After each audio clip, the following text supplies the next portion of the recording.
दशकों से हमारा एजुकेशन सिस्टम रटे रटाए आंसर और सॉल्यूशन पर बेस रहा है। लेकिन अब जब आर्टिफिशियल इंटेलिजेंस दिन दूनी चार रात चौगनी उन्नति कर रहा है, तो आंसर और सॉल्यूशन तो 2 सेकंड में मिलने लगे हैं। अगर यही स्किल हम डेवलप कर रहे हैं आज के बच्चों में, तो क्या वो भविष्य में compete कर पाएंगे? आंसर है बिल्कुल नहीं। उनको अपनी थिंकिंग एबिलिटी को बढ़ाना है। तो एजुकेशन में अब फोकस होना चाहिए थिंकिंग एबिलिटी को एनहांस करना, और इसी को सोच के हम लोगों ने ये थिंकिंग कोच प्रोग्राम डेवलप किया है। चलिए इसकी डिटेल में देखते हैं। ये है हमारे इस प्रोग्राम थिंकिंग कोच प्रोग्राम का बहुत अहम हिस्सा। इसको हम थिंक बुक बोलते हैं। ये कोई नॉर्मल टेक्स्ट बुक नहीं है और ना ही ये कोई नॉर्मल प्रैक्टिस बुक है। ये 7 थिंकिंग स्किल का इस्तेमाल करके बच्चे को सोचना सिखाती है। डिटेल में चलते हैं। 7 में जो सबसे पहली स्किल है, उसका नाम हमने ब्रिज दिया है, और वो आपके सामने यहाँ है। जब हम उदाहरण दे के समझाएं मिलते जुलते, उसको ब्रिज टेक्निक कहते हैं। बहुत बार ऐसा होता है कि बच्चे समझ नहीं पाते कि कहाँ से शुरू करें। तो ये जो टेक्निक है, इसका नाम हमने स्टार्टर दिया है। ये बच्चे को बताता है कैसे शुरू करो। कॉम्प्लिकेटेड प्रॉब्लम को छोटे छोटे टुकड़ों में बांट के सोचने को हमने स्लाइसर टेक्निक का नाम दिया है। कई बार जब शब्द नहीं समझ में आए और उनको नए शब्दों में उसी बात को कहा जाए सोचने के लिए, तो इसको हमने इको का नाम दिया है। जब कोई मेमोरी बेस्ड चीज़ पूछी जाए सोचने के लिए, जैसे फॉर्मूला वगैरह, तो इसको हमने वॉल्ट का नाम दिया है। जब हमें बेसिक कॉन्सेप्ट सोचने पड़ जाएं, तो इसको हमने रूट्स का नाम दिया है। फाइनली कई बार हमको सोचना पड़ता है कि ये दिए हुए सवाल को कैसे हम मैथमेटिकली एक्सप्रेस करें। हमने इसको ट्रांसलेटर का नाम दिया है। फिर आता है चैप्टर में थिंकिंग क्वेश्चंस, जो हमने बड़े केयरफुली चूज़ किए हैं, और हर एक थिंकिंग असाइनमेंट के ऊपर ये 7 स्किल लिखी हुई हैं। गौर से देखिए। स्टूडेंट को इन स्किल के आधार पे सवाल सोचने हैं। फिर ये देखना है कौन सी स्किल बेस्ट है पर्टिकुलर सवाल में सोचने के लिए। इस तरह से बच्चे का थिंकिंग फ्रेमवर्क धीरे धीरे डेवलप होना शुरू होगा। उसके बाद आप ये देखेंगे कि हमने बच्चों की समझ के लिए कुछ सवाल करके दिखाए हैं। जैसे ये सवाल है, और यहाँ थिंकिंग स्किल हमने स्टार्टर यूज़ करी। ग्रीन आपको जो दिख रहा है वो स्टार्टर है, और ये उसका थिंकिंग क्वेश्चन है। बच्चे को यहाँ सबसे पहले अपना जवाब लिखना होगा।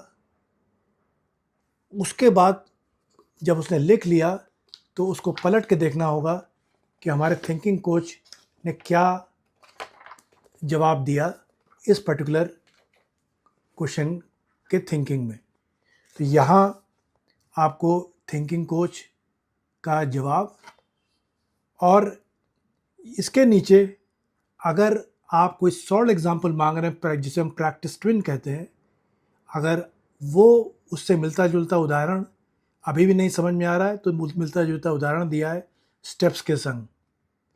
तो इस तरह से फिर दूसरा क्वेश्चन, इसमें स्किल हमने ग्रीन देखिए ब्रिज है, सेम फॉर्मेट, और आगे चलते हैं सेम फॉर्मेट पे बाकी फॉलोअप। फिर तीसरा स्किल,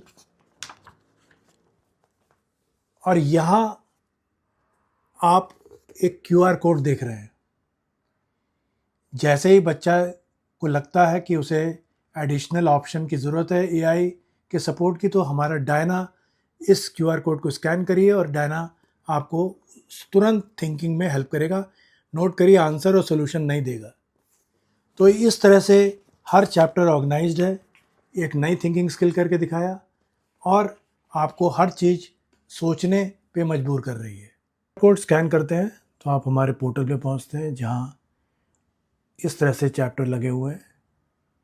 किसी चैप्टर में आप काम कर रहे हैं, जैसे मान लें लीनियर इक्वेशन इन 2 वेरिएबल्स, तो हर एक सवाल के नीचे AI ट्यूटरिंग का ऑप्शन है। इसको आप क्लिक करें तो AI ट्यूटरिंग शुरू हो जाएगा। यहाँ राइट साइड पे सारे 7 स्किल लगी हुई हैं, एक के बाद एक। सबसे पहली जैसा बताया ब्रिज है, तो यहाँ हम एक सिंपल एग्जांपल मांग रहे हैं इस प्रॉब्लम को सॉल्व करने का। देखते हैं क्या होता है। तो इसने सिंपल एग्जांपल दिया, आपके सामने है सिंपल एग्जांपल। अब मान लीजिए कि हमको अभी भी नहीं समझ में आ रहा है, तो हम नीचे चैट बॉक्स से फिर से क्वेश्चन पूछ सकते हैं। फिर से जवाब आया।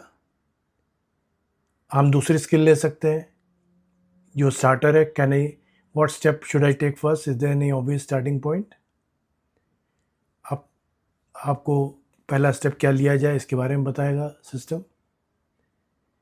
और इस तरह से आप नीचे डायना का चैट बॉक्स का इस्तेमाल करके बराबर क्वेश्चन पूछ सकते हैं। AI हमारी डायना आंसर और सोल्यूशन तो देती नहीं, लेकिन सारे अटैम्प्ट्स को नोटिस करती है, कितने करेक्ट, अनआंसर्ड, इनकरेक्ट वगैरह।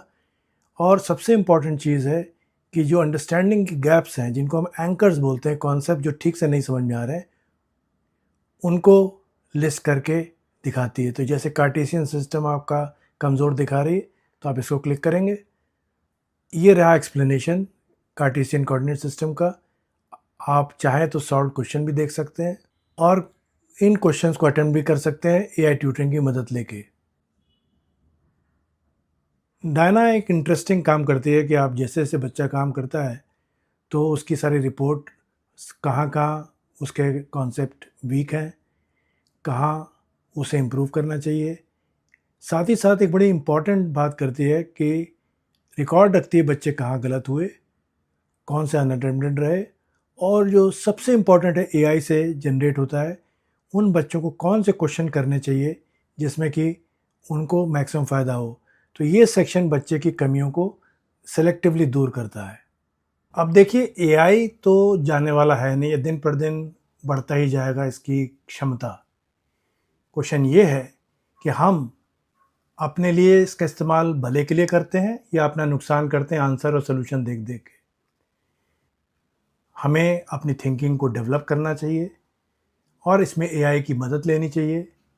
और इसी फिलॉसफी पे हम लोगों ने ये थिंकिंग कोच प्रोग्राम बनाया और मैंने आपको इसको समझाने की कोशिश करी। आपको अगर कोई भी डाउट हो तो आप ज़रूर मेरे से पर्सनली कांटेक्ट कर सकते हैं और मैं पूरी कोशिश करूँगा कि आपकी हेल्प करूँ।